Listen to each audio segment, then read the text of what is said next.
കേരള ക്ഷേത്ര സംരക്ഷണ സമിതി കോതമംഗലം താലൂക്ക് സമിതിയുടെ ആഭിമുഖ്യത്തിൽ വിവിധ പരീക്ഷകളിൽ ഉന്നത വിജയം നേടിയ വിദ്യാർത്ഥികളെ ആദരിച്ചു.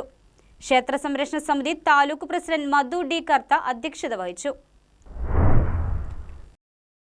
കേരള ക്ഷേത്ര സംരക്ഷണ സമിതി കോതമംഗലം താലൂക്ക് സമിതിയുടെ ആഭിമുഖ്യത്തിൽ ഇലഞ്ഞിക്കൽക്കാവ് ഭുവനേശ്വരി ക്ഷേത്രാങ്കണത്തിൽ നടന്ന ചടങ്ങിലാണ് വിവിധ പരീക്ഷകളിൽ ഉന്നത വിജയം നേടിയ വിദ്യാർത്ഥികൾക്ക് പ്രതിഭാ പുരസ്കാരം നൽകി ആദരിച്ചത്.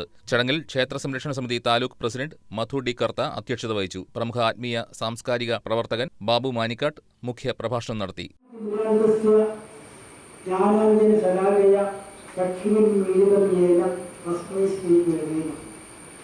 അജ്ഞാനമാകുന്ന ആ അന്ധകാരത്തെ മാറ്റി ജ്ഞാനമാകുന്ന വെളിച്ചം കയറ്റിവിടുന്ന ആളാണ് ഗുരു. പുരസ്കാര വിതരണം ജില്ലാ പ്രസിഡന്റ് രഘുനാഥ് ടി.പി. നിർവഹിച്ചു. Anilkumar M K., Ajith P. Panipra, Sugathan V R. തുടങ്ങിയവർ ആശംസകൾ നേർന്നു. Taluk secretary Arun K. ഗോപി സ്വാഗതവും മന്യ എം.പി. നന്ദിയും രേഖപ്പെടുത്തി. News desk KCV news.